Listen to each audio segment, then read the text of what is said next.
Ok, vamos a iniciar, vamos a leer Génesis. Vamos a tomar tres pasajes de la Biblia. A ver, vamos a hacer una lectura un poquito extensa para iniciar, pero vamos a tratar de concatenar todo esto. Génesis 15, 1 al 6, y después vamos a leer Santiago 2, 19. Y después vamos a leer Génesis 22, 9 al 18. Y vamos a leer estos tres pasajes. Primero Génesis 15, del 1 al 6. Y después vamos a leer Santiago 2, 19. ¿Ya están allí? Amén. Ok. Bueno, dice Génesis 15, del 1 al 6. Vamos a leer entonces alternadamente, yo leo uno, usted lee otro. Después de estas cosas vino la palabra de Jehová a Abraham en visión, diciendo: No temas, Abraham, yo soy tu escudo, y tu galardón será sobremanera grande. Y respondió Abraham: Señor, ¿qué me darás siendo así, quedando sin hijo, y el mayordomo de mi casa es ese Damaseno de Eliseo? Dijo también Abraham: Mira que no me has dado prole, y he aquí que será mi heredero un esclavo nacido en mi casa. Luego vino a él palabra del Señor diciendo: No te heredará este, sino un hijo tuyo será el que te heredará. Y lo llevó fuera y le dijo: Mira ahora los cielos, y cuenta las estrellas, si las puedes contar. Y le dijo: Así será tu descendencia. Y creyó al Señor y le fue contado por justicia. Amén. Gloria a Dios. Y creyó a Jehová y le fue contado por justicia. Santiago 2, 19 al 23.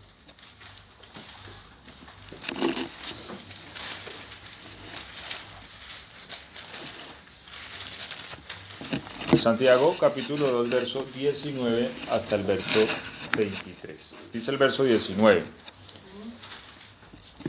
¿Tú crees que Dios es uno? Bien haces. También los demonios creen y tiemblan. Verso 20. 21. ¿No fue justificado por las obras Abraham nuestro padre cuando ofreció a su hijo Isaac sobre el altar? ¿No ves que la fe abogó juntamente con sus obras y la fe se perfecciona por las obras? Y el 23 dice: Y se cumplió la escritura que dice: Abraham creyó a Dios y le fue contado por justicia y fue llamado amigo de Dios. Y voy a leer entonces Génesis 22, el verso 9, y voy a leer hasta el 18. Dice: Y cuando llegaron al lugar que Dios le había dicho, edificó allí Abraham un altar y compuso la leña, y ató a Isaac su hijo, y lo puso en el altar sobre la leña. Y extendió Abraham su mano y tomó el cuchillo para degollar a su hijo. Entonces el ángel de Jehová le dio voces desde el cielo y dijo: Abraham, Abraham. Y él respondió: heme aquí. Y dijo: No extiendas tu mano sobre el muchacho ni le hagas nada, porque ya conozco que temes a Dios, por cuanto no me rehusaste tu hijo, tu único. Entonces alzó Abraham sus ojos y miró, y aquí a sus espaldas un carnero trabado en un zarzal por sus cuernos. Y fue Abraham y tomó el carnero y lo ofreció en holocausto en lugar de su hijo. Y llamó a Abraham el nombre de aquel lugar: Jehová proveerá. Por tanto se dice hoy: en el monte de Jehová será provisto. Y llamó el ángel de Jehová a Abraham por segunda vez desde el cielo y dijo: Por mí mismo he jurado, dice Jehová, que por cuanto has hecho esto y no me has rehusado a tu hijo, tu único hijo, de cierto te bendeciré y multiplicaré tu descendencia como las estrellas del cielo y como la arena que está a la orilla del mar, y tu descendencia poseerá las puertas de tus enemigos. Verso 18. En tu simiente serán benditas todas las naciones de la tierra, por cuanto obedeciste a mi voz. Amén. Gloria a Dios. Siéntense, por favor.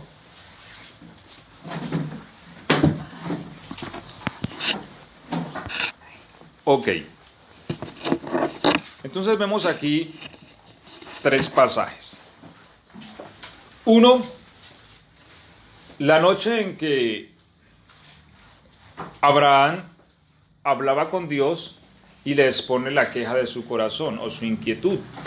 La preocupación de Abraham era que no tenía hijo y que su heredero iba a ser un esclavo.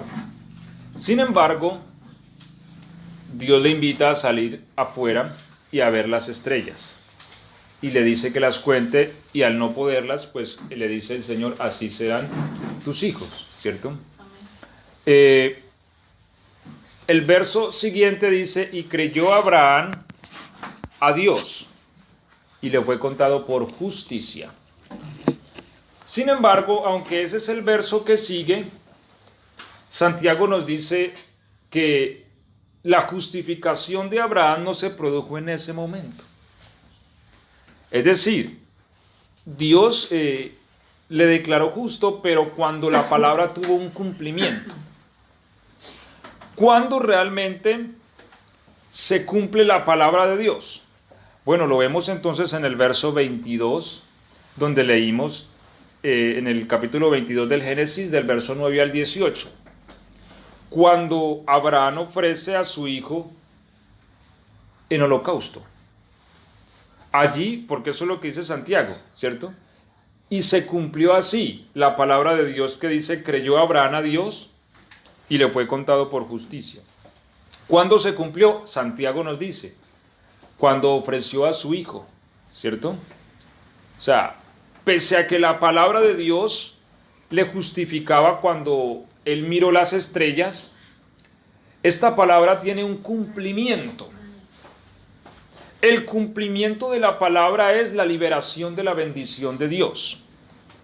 Por eso la bendición de Abraham fue liberada cuando él hace esto. Por eso dice que él mismo llamó el ángel de Jehová a Abraham por segunda vez desde el cielo y dijo, por mí mismo he jurado. ¿Sí? Dice Jehová, que por cuanto has hecho esto. Y esto es lo que lo que Santiago dice. Tú crees que Dios es uno, bien haces, pero los demonios también creen. ¿No piensas tú, hombre vano, que la fe sin obras es muerta? Es decir, la fe tiene un clímax, un cumplimiento. Y el cumplimiento de la fe es la obra de lo que yo he dicho que creo. Mientras que lo que yo digo que creo no se manifieste a través de una obra, entonces la fe está inmadura y es ineficaz aún y no puede dar fruto. Entendemos que por la fe nosotros accedemos a las riquezas eternas, a la salvación y a todo lo que Dios tiene para nosotros. Sin embargo, la fe necesita estar madura. La fe necesita llegar a un punto donde se cumple la palabra. Y ese cumplimiento es manifiesto por las obras. Porque Abraham creyó a Dios cuando le dijo, así serán tus hijos. Sin embargo, la palabra no se había cumplido. Había la necesidad de una obra que manifestara que lo que él creyó cuando vio las estrellas, realmente lo creyó. ¿Y cómo lo sabemos que lo creyó? Porque ofreció a su hijo. Y Hebreos dice que él creía que Dios era poderoso para devolvérselo de las mismas cenizas. ¿Por qué? Porque Dios le había prometido a él hijos en Isaac. Entonces Abraham se dijo para sí mismo, si Dios me prometió a mí hijos en Isaac, Dios no me va a mentir. Así que así yo lo degolle, lo incinere totalmente en holocausto, Dios me lo tiene que devolver porque Dios no es mentiroso. Amén. ¿Sí? Y esto manifestó que Abraham creyó lo que Dios le dijo aquella noche. Así serán tus hijos. Y por eso él fue y volvió. Y él lo confesó inclusive antes de ir. Iremos, adoraremos y volveremos. Amén. Le dijo a sus siervos. ¿Por qué? Porque él tenía una convicción en lo que Dios es. Y cuando se tiene esa convicción, entonces se produce la acción. Amén. Y la acción le da cumplimiento a la palabra. Y el cumplimiento de la palabra libera la bendición de Dios sobre la vida nuestra. Sin eso, nosotros no podemos experimentar la riqueza de Dios sobre nuestra vida. ¿Llego a entender hasta ahí? Ok, pero me llama la atención algo acá, que en el momento en que la palabra se da hasta que la palabra se cumple, hay algo en la mitad, hay algo en el medio para que esto llegue a su cumplimiento final. Porque a veces ese es el punto en que nosotros tropezamos, pero si la Biblia dice esto, ¿por qué en mi experiencia no vivo lo que la Biblia dice? Y ahí es donde nosotros tenemos que entender que desde que la Biblia me habla a mí hasta que esa palabra se vuelve real en mí, hay un camino, ¿sí? Y es el camino de la fe. Y la fe tiene que llegar a una madurez, donde la palabra se cumple. Y cuando la palabra se cumple, entonces ese poder que la Biblia está hablando se manifiesta en mí. Ahora, ¿qué hay pues en medio de el cumplimiento de la palabra y la palabra que se ha dicho? Porque hay muchas cosas que Dios ha dicho para nosotros. Sin embargo, a veces nos levantamos, salimos a la calle y parece que esa palabra no fuese real en nuestra experiencia, ¿sí? ¿Qué hay pues en la mitad dentro de la palabra hablada y el cumplimiento de la palabra? Yo veo que entre la palabra dada y el juramento que Dios da a Abraham, hay una palabra clave. Y yo la veo en el verso 23 del capítulo 22 de Génesis. No, el verso 9 del 22 de Génesis. ¿Quién lo lee, por favor? Génesis 22, 9. Y cuando llegaron al lugar que Dios le había dicho, edificó allí Abraham un altar, y compuso la leña, y ató a Isaac su hijo, y lo puso en el altar sobre la leña. Ok, entonces yo aquí veo que hay una palabra clave entre el momento en que Dios habla y el momento en que se cumple la palabra. Y esa palabra clave es altar. Amén. Y ahí es donde nosotros tenemos que entrar a escudriñar un poco. ¿Cuál es la magia del altar que puede lograr que la palabra hablada de Dios se materialice en mi ser? Que el poder de su palabra venga a ser real en mí. Que esa victoria que Él ha dicho yo la pueda experimentar. ¿Cuál es la magia entonces de esta palabra altar? ¿Por qué? Porque muchos de los hombres de Dios siempre los vamos a ver relacionados con altares. ¿Por qué? Vamos a leerlo. ¿Alguien por favor me puede leer Génesis 8:20? Y alguien más me lee Génesis 12:7. Y alguien Génesis 13:18. Y alguien más Génesis 26:25. Génesis 8:20, Génesis 12:7, Génesis 13:18, Génesis 26:25. ¿Alguien encontró el primero? Amén. Génesis 8:20, ¿cómo dice? Génesis 12:7. 8:20. 8:20, ¿cómo dice? 8:20 dice, y edificó Noé un altar a Jehová, y tomó de todo animal limpio y de toda ave limpia, y ofreció holocausto en el altar. Ofreció Noé, levantó un altar. ¿Qué dice Génesis 12:7? Y apareció el Señor a Abraham y le dijo, a tu descendencia daré esta tierra. Y edificó allí un altar al Señor quien le había aparecido. Ok, Génesis 13:18, ¿qué dice? Abraham fue removiendo su tienda, vino y moró en el encinar de Mamre, que está en Hebrón, y edificó allí altar a Jehová. Amén. Génesis 26:25. Levantó un altar en aquel lugar e invocó el nombre del Señor. Plantó allí sus tiendas y sus criados abrieron un pozo. Ok, este fue Isaac, ¿cierto? Ahora voy a leer Génesis 33:18, mientras alguien más por favor me encuentra 1 Samuel 7:17. Dice Génesis 33:18, Después Jacob llegó sano y salvo a la ciudad de Siquem, que está en la tierra de Canaán. Cuando venía de Padán Aram y acampó delante de la ciudad, y compró una parte del campo donde plantó su tienda de mano de los hijos de Hamor, padre de Siquem, por 100 monedas, y erigió allí un altar y lo llamó El Elohe Israel. Primera de Samuel 7:17. Después volvía a Ramá, donde tenía su casa, y allí juzgaba a Israel. También construyó allí un altar al Señor. Ok. Bueno, aquí hemos leído algunos textos, ¿cierto? Donde los hombres de Dios siempre tuvieron relación con un altar.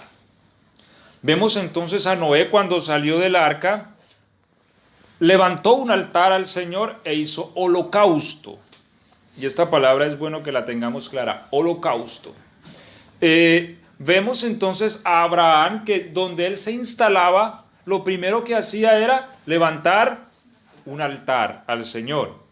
Lo mismo hizo Isaac y lo mismo hizo Jacob. Y también vemos que Samuel en su casa levantó un altar al Señor. Entonces, cuando estos hombres de Dios vemos que tienen una relación con el altar, tenemos que preguntarnos, ¿cuál es la clave del altar? ¿Qué hay allí? ¿Por qué estos hombres eran bendecidos mediante el altar? Porque si nosotros queremos participar de esa bendición también, es importante que entendamos cuál es la ciencia que se esconde tras el altar. Amén. ¿Cierto? Amén. Para asirnos también de esa bendición. Ahora, en base a lo que hemos venido viendo y de lo que nos dice Génesis y lo que nos dice Santiago, llegamos a una conclusión. El altar es el cumplimiento de la fe. Es decir, el altar es la expresión de lo que yo he creído. Por eso el altar es esa parte que lo activa todo. Porque el altar manifiesta que yo creí algo. Sin altar no hay una comprobación de que yo creo. No hay un cumplimiento de la palabra. Yo puedo decir, yo creo. Pero para que esa palabra que yo he dicho que creo tenga un cumplimiento, hay la necesidad de la expresión de un altar. Sin el altar no se sabe a ciencia cierta si se cree o no se cree. Entonces la palabra no puede ser cumplida. ¿Sí me hago entender? De manera que el altar es la consumación misma de la fe del que cree. ¿Sí? Entonces, vamos a ir entonces desbaratando un poco el asunto, ¿cierto? Entonces, ¿cómo lo traigo yo a mi experiencia y cómo lo hago un aspecto práctico en mis días, ¿cierto? Porque no se trata entonces de, bueno, voy a ir a hacer un altar de tierra como lo ordena Éxodo o de piedras sin labrar aquí en la parte fuera de mi casa y voy a comprarme 3 chivos porque quiero ser bendecido por Dios, ¿cierto? No, pero hay una ciencia detrás del altar. Y aunque ese era el concepto de ley para ese tiempo, el principio del altar no cambia y sigue existiendo. Y sin altar no hay cumplimiento de la palabra. Entonces, vámonos al templo judío o vámonos al tabernáculo. El tabernáculo estaba dividido en 3 secciones principales, ¿cierto? El atrio exterior, el atrio interior y el lugar santísimo. Pero cuando una persona entraba al tabernáculo, ¿qué era lo primero que se encontraba? Sabemos que habían varios elementos dentro de lo que es el tabernáculo, como de hecho habían 2 altares, ¿sí? Estaba el altar de bronce y estaba el altar de oro, que era de madera de acacia recubierto de oro, que ese estaba en el atrio interior, y estaba en el lugar santísimo, el propiciatorio. Entonces, entre otras cosas, ¿sí? Pero cuando una persona entraba al tabernáculo, lo primero que se iba a encontrar era el altar de bronce. ¿Sí? Ahora, hay dos altares, pero no los podemos confundir. El altar de bronce estaba en el atrio exterior, mientras que el altar de oro estaba en el lugar santo. En el altar de oro no se podía ofrecer holocausto, ni expiación, ni ningún tipo de sacrificio. El altar de oro era únicamente para quemar incienso. Y el altar de oro, el sacerdote, cuando se hacía expiación, tomaba de la sangre de la víctima y la untaba en los cuernos del altar de oro, adentro. Era un altar muy especialmente para el incienso y para la sangre de expiación. ¿Por qué? A ver, por eso le decía de tener en cuenta holocausto. Porque nosotros a veces no hacemos la diferencia. O sea, una cosa es la expiación, otra es el holocausto, otras eran las ofrendas de paz. ¿Sí? Entonces, el holocausto no es expiación. ¿Qué es expiación? La expiación es el pago por la culpa o por el pecado. Es decir, la expiación era el cordero que la persona llevaba. Bueno, eso depende, ¿no? Porque si era el pueblo entero que pecaba, la expiación era un becerro, o si era el sacerdote. Si era un líder, era un macho cabrío. Si era una persona del común, era una cabra o una hembra de las ovejas. Eso difería de acuerdo a la persona. Pero la expiación era el sacrificio por mi pecado, ¿sí? O cuando se hacía una vez al año era por el pecado de la nación, por la iniquidad y por la rebelión. Pero también se hacía, el que se hacía una vez al año era por la nación. Pero también habían sacrificios de expiación continuos por la persona que pecaba, ¿cierto? X persona pecó, venía con su sacrificio. Eso se llama expiación. Normalmente la expiación no se comía, sino que se degollaba con la persona le imponía las manos, ¿cierto? Y la sangre era llevada allá al altar de oro y se untaba y se rociaba también desde fuera la cortina del lugar santísimo, y el animal era incinerado todo y sus cenizas eran lanzadas fuera de la ciudad. Esa es la expiación, por eso Cristo es la expiación. Y por eso dice Hebreos, así como las cenizas de estos animales eran llevadas fuera, asimismo Cristo padeció fuera de la ciudad. Porque Él es la expiación también de nuestros pecados. Pero el holocausto no era una expiación. El holocausto era una ofrenda. Es algo que la persona traía voluntariamente. Y ese se incineraba sobre el altar de bronce, que es lo primero que se encontraba uno cuando entraba al tabernáculo. Si nosotros tuviésemos la oportunidad de entrar al tabernáculo, lo primero que veríamos frente a nosotros sería el altar de bronce. Ahora, ¿por qué es lo primero que nos encontramos? Porque, a ver, vámonos un poco al significado.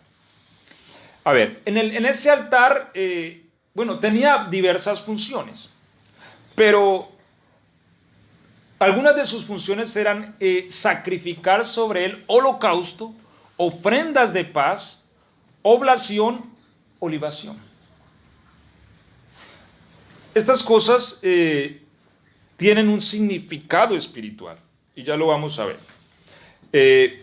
Y es aquí donde nos vamos a centrar, porque bueno, uno de sus propósitos también era la aspersión de la sangre alrededor, pero nos vamos a centrar en que la persona venía y se encontraba el altar de frente. Y el altar era para ofrecer holocausto, ofrendas de paz, oblación o libación. Ahora, ¿el holocausto qué es? Bueno, básicamente la palabra holocausto quiere decir quemado totalmente. El holocausto era una ofrenda que tenía que ser totalmente incinerada. Se ponía sobre el altar y se quemaba todo, ¿sí? Era olor grato al Señor. Era una ofrenda que se daba porque alguien quería darla. O la ofrenda de paz. La ofrenda de paz que se deriva de la palabra corbán. ¿Recuerdan el diálogo que tuvieron el Señor con los fariseos cuando hablan del corbán? Que los fariseos decían que si esa plática es para ayudarle a sus papás, diga que es corbán y ya no los ayuda. Sí.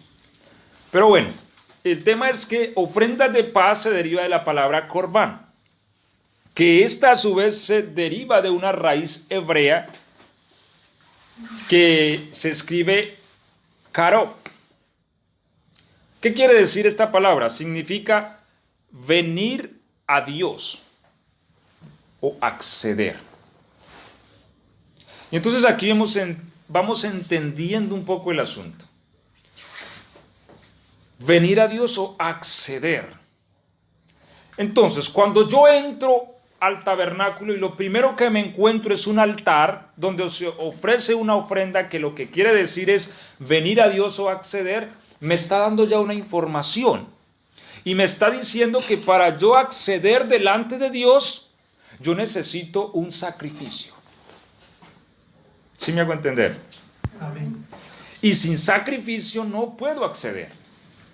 Porque recordemos que literalmente en el tabernáculo Dios vive, es en el lugar santísimo, en la cortina de más adentro, en el lugar donde nadie podía entrar excepto el sumo sacerdote una vez cada año, ¿cierto? Para llegar hasta allá, yo primero debo pasar por el altar de bronce, y el altar de bronce me exige un sacrificio, ¿sí? Entre ellas ofrendas de paz, que quiere decir acceder o venir a Dios. Entonces, si quiero venir a Dios, necesito sacrificio. Ok. Bueno, la oblación, de pronto, para el que no conoce el término, bueno, este está en Levítico 2:1. Era una ofrenda también, pero aquí es más de harinas. Está harina, aceite, incienso, ¿sí? La libación básicamente era vino. Se derramaba también sobre una ofrenda. Y bueno, ya lo vamos también a tocar. Una de las cualidades de este altar de bronce es que por ley del Señor, en ese altar no se podía apagar el fuego. Bueno, después de que los gabaonitas engañaron a Josué y les hicieron jurar perdonarles la vida, Josué les maldijo y dijo que serían cortadores de leña para siempre, para el altar del Señor. Y este era el oficio de los gabaonitas, mantener leña para que ese altar ardiera día y noche. Ese altar no se podía apagar. Es más, el fuego del incienso del altar de oro, el que se quemaba adentro, para quemarse tenía que traerse carbón de ese altar de bronce y encender. Si no, era fuego extraño. Por eso los hijos de Aarón murieron. Porque ellos no usaron esta forma de tomar el fuego del altar de bronce y llevarlo al altar de oro. Tenía que ser el mismo fuego. Es más, ese fuego inicialmente lo prendió fue el Señor. Ese no fue con una velita o con gasolina, no. Inicialmente lo encendió el Señor y debía permanecer encendido. Y de ese fuego se tomaba para quemar el incienso adentro. Pero estos hijos de Aarón lo que hicieron fue poner otro fuego allá y bueno, dámosle a esto petróleo, otra cosa, y claro, vino fuego del Señor y los consumió. ¿Sí? Entonces este altar debía permanecer día y noche ardiendo. Siempre alguien que quería traer una ofrenda al Señor, el altar debía estar encendido para elevar entonces esta ofrenda al Señor. Eso está en Levítico 6:13. Si alguien lo quiere leer, allí está la ley que ordenaba que el fuego del altar debe arder continuamente, no se puede apagar. Levítico 6:13. Ok. Ahora también vamos a leer Deuteronomio 16, 16. Y aquí vamos entonces a entrar en el aspecto práctico del altar en nuestra vida. Deuteronomio 16, 16. Si alguien lo encontró y lo quiere leer, por favor en voz alta, clara y perceptible. Deuteronomio 16, 16.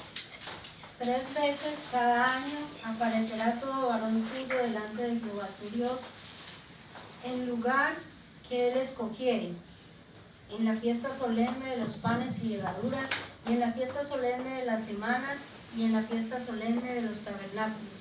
Y ninguno se presentará delante de Jehová con las manos vacías. Amén. Ok.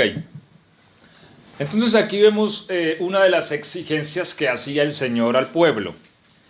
Recordemos que presentarse delante del Señor para el pueblo en la antigüedad no era como hoy. Es decir, nosotros hoy nos vamos al cuarto, nos arrinconamos, doblamos nuestras rodillas y tenemos acceso delante del Señor. Amén. Ellos no. Ellos se presentaban 3 veces al año, en 3 fiestas solemnes. El único lugar era Jerusalén. No es que no, por eso cuando Daniel oraba, abría la ventana. ¿Por qué? Porque la ventana miraba a Jerusalén. Y también eso estaba cuando Salomón levantó el templo, dijo, si fueren cautivos, si los llevaran y oraran mirando hacia este lugar, tú los oirás. O sea, el punto era Jerusalén, el monte Sión. Allí era donde se encontraban con Dios. No había otro lugar en la tierra. ¿Sí? Y ellos tenían que ir 3 veces al año, en 3 fiestas solemnes. De hecho, Pentecostés, que es el día que vino el Espíritu Santo, era una de esas fiestas. Por eso ahí habían judíos de la diáspora, que estaban dispersos por todo el mundo. Tenían que venir ese día a adorar y a presentarse delante del Señor. Pero ¿qué les dice el Señor? Que cuando vinieran, ¿qué? Ninguno vendrá con las manos vacías. ¿Sí? Es decir, siempre se tenía que venir a Él con ofrenda. Amén. Holocausto, ofrenda de paz. ¿Por qué? Porque para acceder al Señor yo debo pasar por el altar de bronce. Y en el altar de bronce hay sacrificio. Y sin ese altar yo no puedo ir hasta donde Dios. Y por eso estos hombres de antaño conocían esta ciencia. Y por eso antes de todo ellos levantaban un altar. Y Abraham, donde llegaba, levantaba su tienda y levantaba un altar al Señor. ¿Por qué? Porque hay una bendición que se libera por el altar. Vamos a leer Éxodo 20, 24. Esta bendición que es el cumplimiento de la palabra de Dios para nosotros, la experiencia de esa bendición se puede vivir únicamente en el altar. Sin el altar, entonces no podemos obtener la realidad de esa victoria. Éxodo 20, 24. ¿Cómo dice? Altar de tierra harás para mí, y sacrificarás sobre él tus holocaustos y tus ofrendas de paz, tus ovejas y tus vacas. En todo lugar donde yo hiciere que esté la memoria de mi nombre, vendré a ti y te bendeciré. Ok. Amén. ¿Dónde vendrá? En el altar, ¿cierto? ¿Dónde te bendecirá? En el altar. Entonces, y recordemos, ¿para qué era el altar? Holocausto y ofrenda de paz. No podemos confundir el holocausto y la ofrenda de paz con la expiación. Son temas distintos. La expiación era el sacrificio por la culpa. El holocausto y la ofrenda de paz eran voluntarias. Era algo que alguien ofrecía de su corazón al Señor. No era la exigencia de la expiación. Y vendré a ti. Claro, harás altar donde pondrás tus holocaustos y tus ofrendas de paz. Y yo vendré a ti y te bendeciré en el altar. Y es allí en el altar donde se encuentra el ángel del Señor con Abraham, donde Abraham tenía a su hijo para sacrificarlo en holocausto. Y es allí donde, después que el Señor lo detiene, por cuanto esto hiciste, de cierto te bendeciré. Entonces mire que es en el altar donde viene el Señor a nosotros y nos bendice. Y es en el altar donde la palabra de Dios tiene un cumplimiento y donde lo que en muchos años tal vez no habíamos podido experimentar, se cumple. Entonces, si estamos batallando con algo y esto todavía no tiene solución, hagámonos una pregunta hoy. ¿Será que me hace falta levantar un altar? ¿Y cómo lo hago? Bueno, es en el altar donde vamos a encontrar cosas que antes nunca habíamos encontrado. Vamos a leer Jueces 6, 25 y 26. Alguien, por favor, que lo lea en fuerte voz.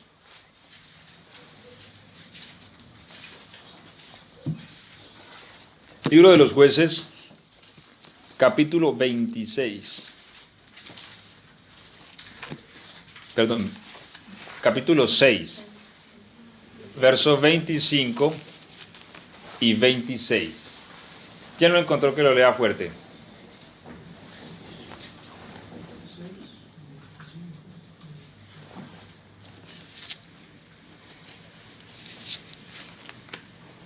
¿Alguien lo encontró? Jueces 6, 25 les dije, ¿cierto? 25 y 26.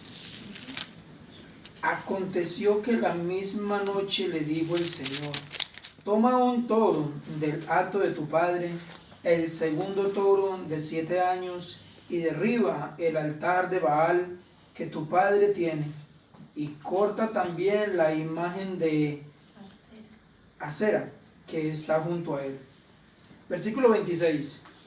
Y nadie edifica altar al Señor tu Dios en la cumbre de este peñasco, en lugar conveniente. Y tomando el segundo toro, sacrifícalo en holocausto con la madera de la imagen de acera que has cortado. Ok, entonces, sintetizando la idea, es la historia de Gedeón, que estaban bajo el poder de Madián, ¿cierto? Israel venía de una continua derrota, sufría hambre, sufría problemas económicos serios, porque cuando la cosecha estaba lista, venía Madián y ¿qué pasaba? Se les llevaba la cosecha. Vuelvan a cosechar y sin comida y sin plata. Y así es muy duro. Entonces, claro, el pueblo entró en una crisis económica y esto a su vez en pobreza y en muerte, porque pues, al no haber comida, la gente se va a morir de hambre. Y lo que hace el Señor es que llama a Gedeón. Pero antes de empezar la batalla que Gedeón luchó, el Señor le dice, primero, tumbe el altar de acera, ¿cierto? Y la imagen que ella... ¿Por qué? Porque en el altar hay un sacrificio y una ofrenda y a esa entidad. Y aunque es otro tema, siempre la obra del mal también requiere altares. Por eso los brujos, para que opere el demonio, ellos levantan un altar, ¿sí? Porque en el altar hay una ciencia. Y lo que el Señor le dice a Gedeón es, tumbe el altar. Y lo que va a hacer es que va a levantar un altar al Señor. Con esa imagen, córtala y nos sirve de leña. Y el toro, póngalo en holocausto. Y esa va a ser la ofrenda. Y eso hizo Gedeón. Y ese es el principio de su victoria. ¿Sí ves? Siempre el principio de la victoria está en el altar. Sin altar no hay victoria. Sin altar no hay bendición. Sin altar no podemos acceder delante de Dios. Sin altar no podemos materializar esa bendición que Dios ha dicho. Porque aunque Dios bendijo a Abraham, esta se materializó realmente o se liberó plenamente allá en Moriah, donde él ofreció a su hijo en holocausto. Entonces de allí donde el altar tiene mucha trascendencia e importancia en la vida del cristiano o del que sigue al Señor. Ahora sí vamos a entrar entonces en nuestra experiencia sobre un principio que nos enseña el rey David. Segunda de Samuel 24, versículo 18.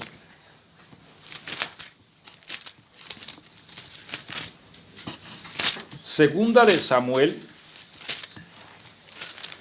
capítulo 24, verso 18, y vamos a leer hasta el 25. Si alguien lo encontró, por favor, lo puede leer en alta voz.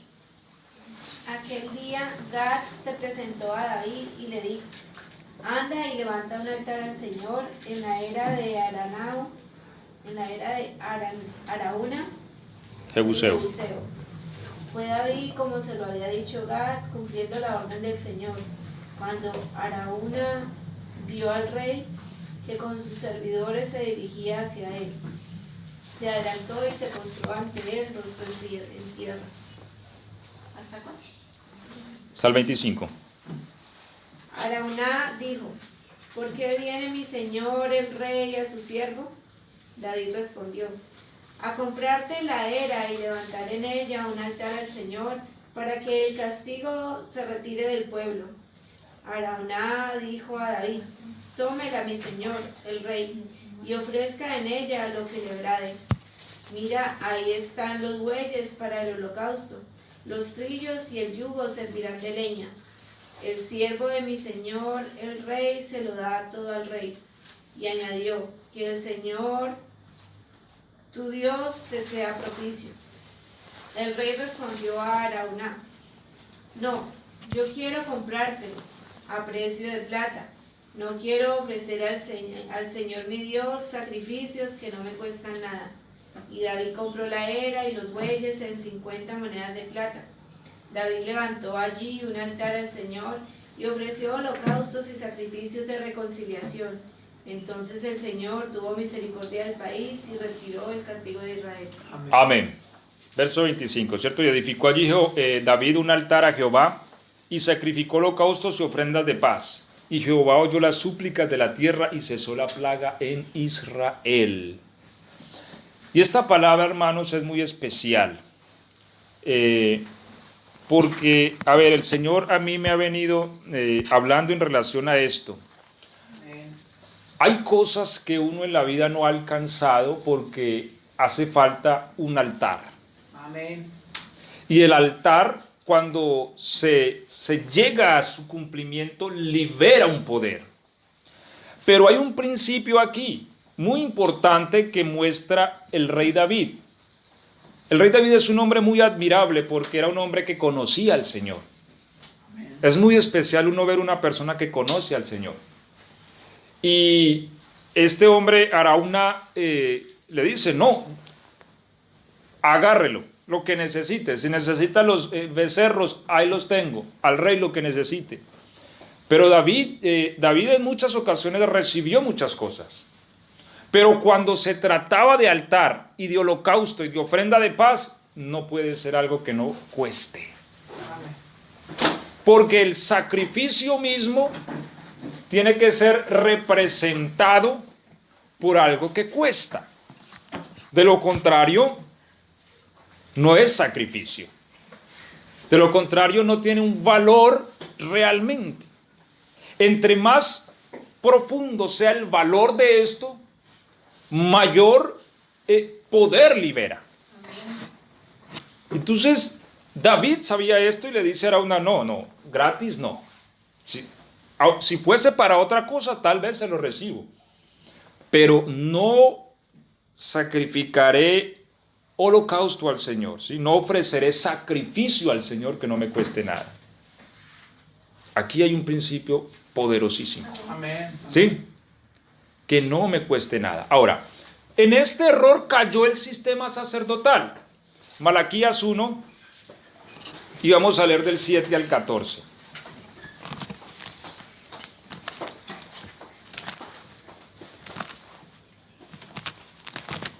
Malaquías capítulo 1. Y voy a leer del 7 al 14. Dice así: ¿en qué ofrecéis sobre mi altar? Voy a leer desde el 6. 1:6. El hijo honra al padre y el siervo a su señor. Si pues soy yo padre, ¿dónde está mi honra? Y si soy señor, ¿dónde está mi temor? Dice Jehová de los ejércitos a vosotros, oh sacerdotes, que menospreciáis mi nombre. Y decís, ¿en qué hemos menospreciado tu nombre? Va el verso 7. En que ofrecéis sobre mi altar pan inmundo. Y dijisteis, ¿en qué te hemos deshonrado? En que pensáis que la mesa del Señor es despreciable. Y cuando ofrecéis el animal ciego para el sacrificio, no es malo, les dice el Señor. Asimismo, cuando ofrecéis el cojo o el enfermo, no es malo. Preséntenselo pues a su príncipe. ¿Acaso se agradará de ti? ¿O le será acepto? Dice Jehová de los ejércitos. Ahora pues, orad por el favor de Dios para que tenga piedad de nosotros. Pero, ¿cómo podéis agradarle si hacéis estas cosas? Dice Jehová de los ejércitos. ¿Quién también hay de vosotros que cierre las puertas o alumbre mi altar de balde? Yo no tengo complacencia en vosotros, dice Jehová de los ejércitos, ni de vuestra mano aceptaré ofrendas. Porque desde donde el sol nace hasta donde se pone es grande mi nombre entre las naciones. Y en todo lugar se ofrece a mi nombre incienso y ofrenda limpia, porque grande es mi nombre entre las naciones, dice Jehová de los ejércitos. Y vosotros lo habéis profanado cuando decís, inmunda es la mesa de Jehová, y cuando decís que su alimento es despreciable. Habéis además dicho, oh, qué fastidio es esto, y me despreciasteis, dice Jehová de los ejércitos, y trajisteis lo hurtado o cojo o enfermo, y presentasteis ofrendas. ¿Aceptaré yo eso de vuestra mano? Dice Jehová. Maldito el que engaña, el que teniendo machos en su rebaño promete y sacrifica a Jehová lo dañado. Porque yo soy gran rey, dice Jehová de los ejércitos, y mi nombre es temible entre las naciones. Amén, gloria a Dios. Aquí tiene el Señor un debate, ¿cierto? Más bien una palabra de exhortación contra el sacerdote y contra el mismo pueblo. ¿Por qué? Porque él dice, es que yo no soy cualquier cosa, ¿cierto? Y uno casi en la Biblia nunca encuentra esto, que Dios tenga que reclamarle al pueblo quién es Él. Pero lastimosamente a veces Dios tiene que decirnos quién es Él para que lo entendamos. Porque a veces nosotros no lo entendemos. Pero Él dice, yo soy rey grande y temible. Amén. Si ustedes agarran un animal de esos cojo, enfermo, ciego, vaya, ofrézcanselo a su rey a ver qué les dice. No lo acepta. Pero a mí sí vienen y me lo traen, les dice el Señor a los sacerdotes. A mí sí me traen el cojo, el enfermo, el feo, el que no sirve, el que ya va a morir. No voy a aceptar eso, dice el Señor. Ahora, esto surge, ¿por qué? Porque cuando el pueblo no entiende quién es su Dios, pone en su altar un sacrificio que no vale nada. Y volvemos al punto de la fe. Solo cuando se entiende quién es el Señor, yo puedo tener una expresión sobre el altar. Ahora, hemos escuchado muchas veces que el altar hoy día es nuestro corazón, ¿cierto? Y está bien, es nuestro corazón, nuestra alma misma, nuestro ser entero es el altar del Señor. Pero la pregunta es, ¿qué son los sacrificios? Y nosotros tenemos que ofrecer sacrificios. Eso dice Pedro, primera de Pedro 2:5. ¿Quién lo lee, por favor? En alta voz. Primera de Pedro 2:5.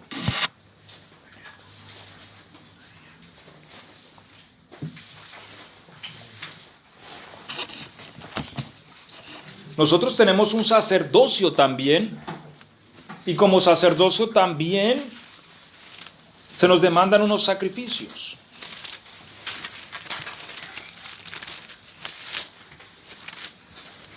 Disponeos como piedras vivientes a ser edificados en casa espiritual y sacerdocio santo para ofrecer víctimas espirituales agradables a Dios por mediación de Jesucristo.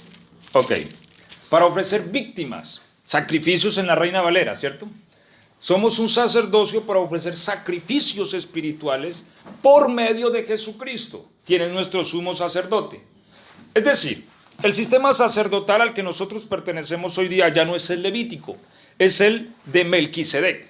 Tenemos un sumo sacerdote que es el Cristo de Dios, ¿cierto? Nuestro Señor Jesús.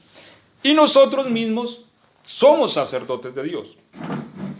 Y estamos llamados a ofrecer sacrificios espirituales por medio de Jesucristo. ¿Y esos sacrificios cuáles son? Esos sacrificios son de naturaleza espiritual delante de Dios. Ahora, vámonos al sistema arónico y veamos las figuras para que entendamos el concepto. Decimos holocausto. El holocausto o las ofrendas de paz están relacionadas con víctimas. Es decir, con muerte, con sangre, con vida. Siempre que se ofrecía un holocausto tenía que ser un ser vivo. Este ser vivo se degollaba y se incineraba totalmente en el altar. Ahora, cuando hablamos y tomamos este tipo y lo traemos a nuestra experiencia, tiene que ver con la vida misma.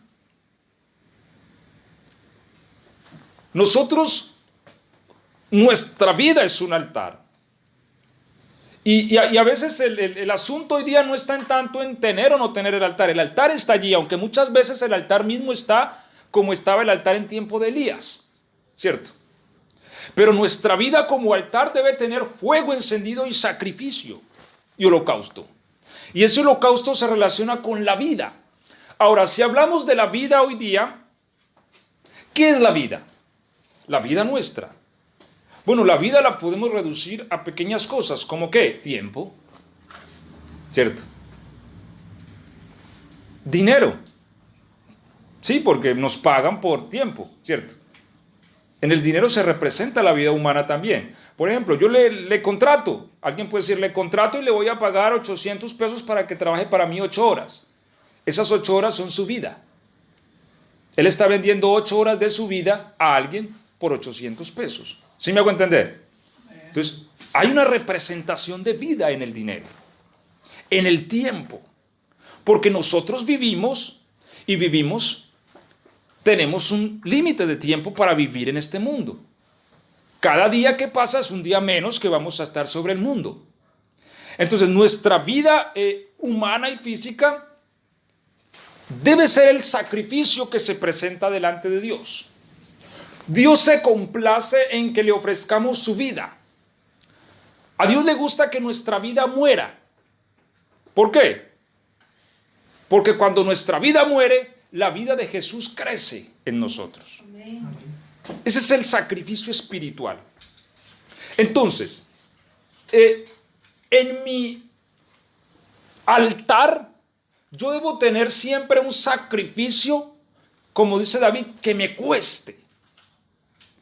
No un sacrificio cualquiera, no el cojo, el enfermo o el manco o el que no sirve.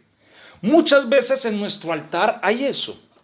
Por ejemplo, a ver, ¿qué más se ponía en el altar? En el altar se ponía alimento, harina, incienso. Tomemos estas figuras. ¿Qué es esto? La harina, la comida, nuestro sustento. ¿Qué es el incienso? Apocalipsis nos dice que el incienso son las oraciones mismas nuestras. ¿Cierto? Entonces, si tomamos todas estas cosas que se ofrecían según la ley de Moisés en el altar y las traemos a nuestra experiencia, si decimos que necesitamos un altar y un sacrificio digno para que se libere la palabra sobre nosotros, entonces consideremos esto. ¿Qué sacrificio hay sobre nuestro altar? Tiempo. ¿Qué tiempo le estoy ofreciendo yo a Cristo? No el tiempo que me queda, no el tiempo que me sobra. Porque entendamos que dentro del tiempo hay tiempos especiales. Amén. ¿Cierto? ¿Por qué la oración de las 5 de la mañana es tan fuerte? Porque es un tiempo especial. Levantarse a las 5 de la mañana a orar a 1 grado de temperatura no es fácil. Amén. Eso se vuelve un sacrificio espiritual por medio de Jesucristo. Sí, porque este tipo de oraciones liberan un poder y cumplen una palabra, porque es un sacrificio que se pone sobre el altar. Hay muchas cosas especiales para nuestra vida humana. Si hablamos de la harina que se ofrecía, ¿sí?, se tomaba el puñado y se quemaba delante del Señor. El alimento mismo, la abstención del alimento para ofrecer incienso de oración al Señor. Esto es un sacrificio. ¿Por qué el ayuno es tan poderoso? ¿Por qué el ayuno revienta cadenas que en muchos años no se habían reventado? ¿Por qué el ayuno nos libera de cosas? Porque el ayuno es un sacrificio sobre un altar. Y allí viene Dios y se encuentra con nosotros y nos bendice. Es el sacrificio de mi vida, porque es que hablamos de tiempo, hablamos de dinero, pero también hablamos de comida. La vida humana se representa en comida. Claro, no comamos 2 semanas a ver cómo nos ponemos, ¿cierto? Quedamos, que pasen una radiografía, una vela atrás y listo. Sí, ¿por qué? Porque nosotros vivimos por la comida. Pero cuando yo le digo a mi comida, no, este día es del Señor, y me niego a la comida, es un sacrificio que pongo sobre el altar. Por eso a veces vemos que este tipo de sacrificios escasea en nuestras vidas. Y al escasear también el cumplimiento de la palabra escasea. Entonces siempre hay cosas muy especiales. El dormir es muy especial, ¿cierto? Claro, uno acostarse cuando se acuesta uno cansado es una bendición. Pero hay momentos en que Dios a uno le pide un sacrificio. Y a veces Dios le dice a uno, bueno, dame siquiera 2 horas de oración antes de que te vayas a la cama. Estoy cansado, yo sé que has trabajado todo el día. Y muchas veces no podemos. Cuando Pedro, Jacobo y Juan estaban en el monte, la Biblia dice que sus ojos estaban cargados de sueño. Se cerraban del cansancio que tenían. Pero dice la Biblia que ellos, permaneciendo y esforzándose, vieron a Jesús transfigurado. Es decir, un poquito más y se duermen. Y no hubieran tenido la experiencia de verlo en esa gloria. Amén. ¿Sí? Entonces, en todos estos aspectos, nosotros ponemos una ofrenda sobre el altar. Tenemos el tiempo, tenemos la comida, tenemos la libación, que era el vino. Pablo mismo lo dice y lo podemos leer. Eso está en Filipenses 2:17. Pablo mismo habla de la libación. Él mismo era una ofrenda como libación delante del Señor. Filipenses 2:17, si alguien lo encontró, por favor, y lo puede leer. Y aunque sea derramado en libación sobre el sacrificio y servicio de vuestra fe, me gozo y regocijo con todos vosotros. Ok, aunque sea derramado en libación, es decir, aunque yo mismo muera, para que su fe crezca. ¿Qué era la libación? Era el vino derramado sobre la ofrenda. ¿Qué es el vino? El vino es una representación figurativa de la sangre. Y en la sangre está la vida. Así que Pablo dice, si mi vida misma es derramada por servirles a ustedes, esto va a ser una ofrenda delante del Señor. Porque el Señor se complace en que el hombre exterior muera. Porque el hombre exterior muere, el hombre interior vive. Porque no hay resurrección sin muerte. Por eso estimada es a los ojos del Señor la muerte de sus santos. Y cada vez que morimos, eso es una ofrenda al Señor. Nosotros tenemos cosas muy especiales. Para cada uno de nosotros, X cosa es especial. X tiempo. X situación que hasta que aunque no sea pecado, si se la ofrecemos al Señor, es un sacrificio. Por ejemplo, no es que a las 6 de la tarde está el programa ese que hoy es la final y hoy me lo tengo que ver. Y si el Señor nos dice, ¿qué tal si esa hora me la das en oración? Eso es un sacrificio que se pone sobre el altar. Pero a veces ponemos delante del Señor lo que no nos cuesta nada. Es decir, oramos cuando ya no tengamos nada de sueño. Ayunamos cuando no tengamos nada de hambre. Sí, a veces entramos en esa dinámica. El sacrificio cojo, el que no sirve, el que no representa nada. Y entonces no entendemos por qué la palabra de Dios no es real en mí. Porque Dios no viene y se encuentra conmigo y me bendice. Y es porque Él va a venir y se va a encontrar conmigo es en el altar. Y regálenme 10 minuticos más. ¿Sí? Está la ñapa de la noche. Ok, entonces, porque Dios ve la ofrenda. Ahora, no solo el altar, Él ve la ofrenda. Por eso dice la Biblia que vio Dios a Abel y a su ofrenda, y vio a Caín y a su ofrenda. ¿Sí? Entonces, en todos estos aspectos, hermanos, hay un altar. Hablamos de comida, hablamos de tiempo, hablamos de todos los aspectos que para nosotros representa algo especial. ¿Sí? Ese sacrificio Dios lo honra. Y Dios mismo se encuentra allí. En el dinero también hay una honra. El dinero es especial para nosotros, no podemos decir que no. Por él trabajamos. Haga frío o haga calor, salimos, ¿cierto? Salimos porque requerimos de dinero, y si ganamos más de la cuenta, pues bien nos llega. No nos cae mal, ¿cierto? El hombre ama el dinero, queremos buscarlo. Ahora, cuando nuestra ofrenda se pone en el altar, porque en el dinero también se representa la vida, indiscutiblemente, en el dinero está el sudor de un hombre, de una mujer que trabaja. Está representado un esfuerzo. No, es que yo para ganarme 10,000 pesos yo tengo que trabajar tanto. Hay un esfuerzo concatenado en esos 10,000 pesos. Por eso, aunque 10,000 pesos sean 10,000 pesos, no tienen el mismo valor, dependiendo el que los dé. Por eso a veces en las iglesias se dice, vamos a dar un premio a la mejor ofrenda, y la mejor ofrenda es el que más dé. Eso es un error. Eso es un concepto equivocado. La mejor ofrenda solo la conoce el Señor. Amén. Amén. La viuda dio la mejor ofrenda. Amén. Y si eso lo cambiamos a dinero actual, eso no eran 50 pesos. No eran. Y la Biblia dice que ricos daban de lo que les sobraba.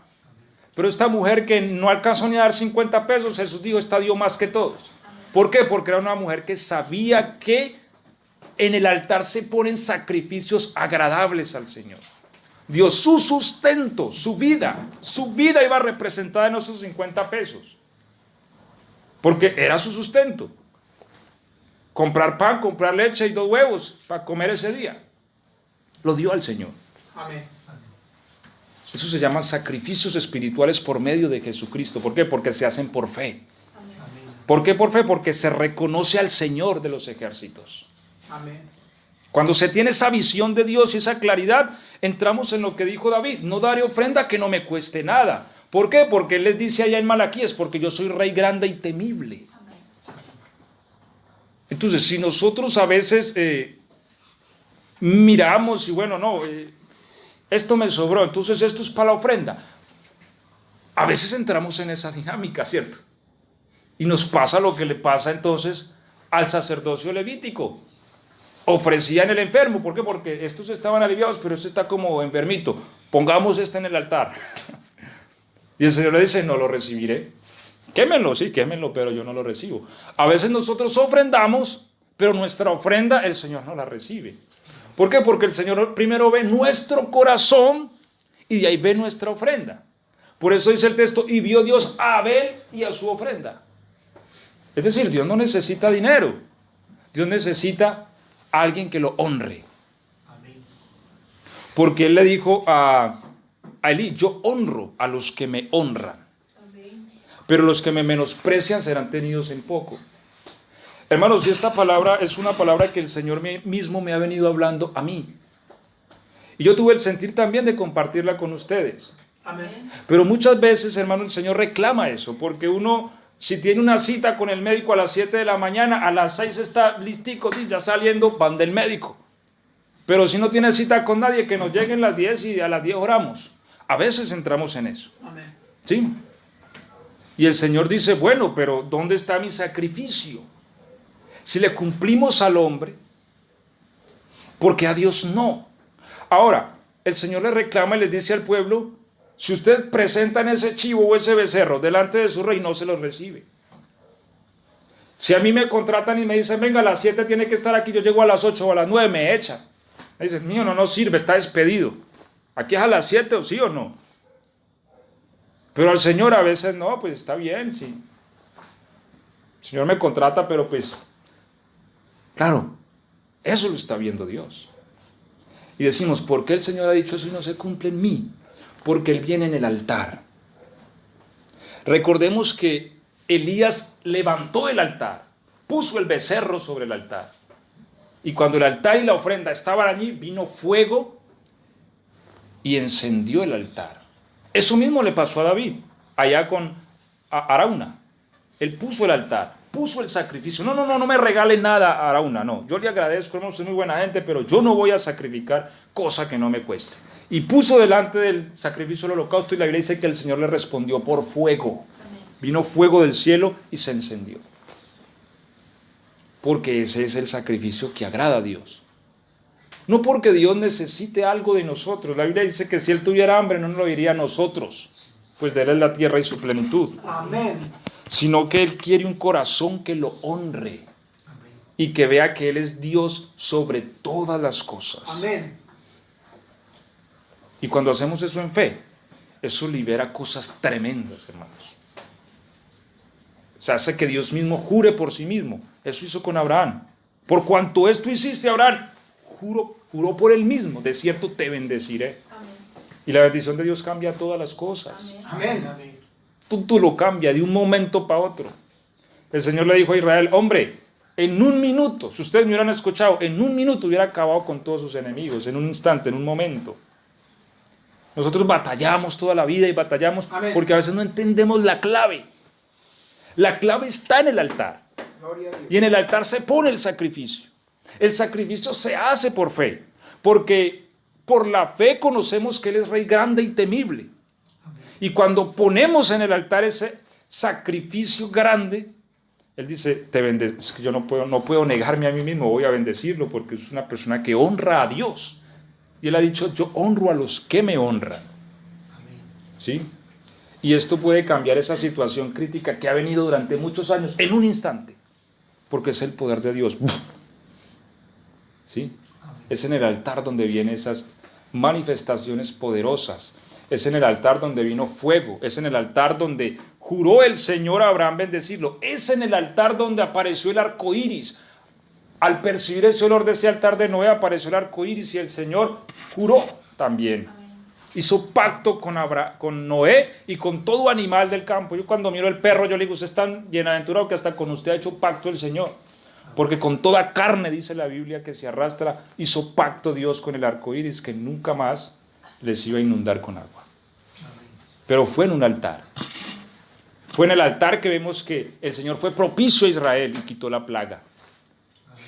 Yo sé que inclusive esta plaga el Señor la puede quitar en un instante. Si nosotros como pueblo de Dios tuviésemos un altar y un sacrificio que nos cueste delante del Señor. Y tal vez eso nos ha faltado como pueblo de Dios, hablando en términos universales. Amén. ¿Sí? Un verdadero sacrificio que honre al Señor, para el Señor remover todo esto.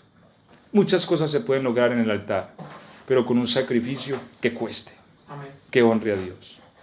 ¿Me he hecho entender? Gloria a Dios. Amén. Vamos a presentarnos delante de Dios entonces y vamos a darle gracias por su palabra. Y qué bueno que en nuestro corazón haya un compromiso para con Él, de que nuestra vida no solamente sea el altar, sino que sobre ese altar haya un sacrificio continuo. Recordemos que el fuego nunca se apagaba, porque el fuego demanda sacrificio continuo. Había holocausto a las 9 de la mañana y holocausto a las 3 de la tarde, todos los días, nunca paraba. Todos los días, 9 de la mañana a 3 de la tarde un holocausto. Ese era el orden levítico. El Señor demanda que continuamente nuestro altar tenga un sacrificio delante de Él.